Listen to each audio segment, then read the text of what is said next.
गणेशोत्सवाच्या काळामध्ये मुंबईमध्ये वाहतूक कोंडी झालेली तुम्ही बघितलीच असेल.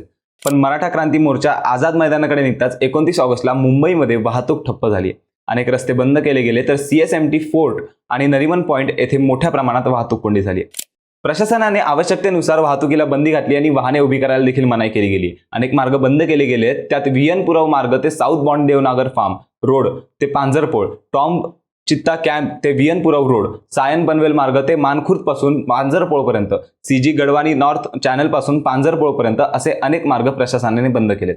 29 ऑगस्टच्या रात्री 12 वाजेपासून सगळे वाहनं आणि मार्ग बंद आहेत. पर्यायी प्रशासनाने दुसरे मार्ग देखील सांगितलेत, जेणेकरून मुंबईकरांचा प्रवास सोयीस्कर होईल. वाशीकडून येणाऱ्या सर्वांसाठी साऊथ बॉन्ड आणि मानखुर्द T जंक्शन वरून वीर जिजाबाई भोसले मार्गाने छेडानगर आणि मग मुंबईत प्रवेश. घाटकोपर करून येणाऱ्यांना देखील हा मार्ग सोयीस्कर आहे. छेडानगर वरून फ्रीवेला जाणारी सगळी वाहने अमर महल, नेहरू नगर ब्रिज, सुमन नगर जंक्शन, मग डॉक्टर बाबासाहेब आंबेडकर महामार्गाने मुंबईत प्रवेश करू शकतील. असे विविध मार्ग पोलीस प्रशासनाने उपलब्ध करून दिलेत.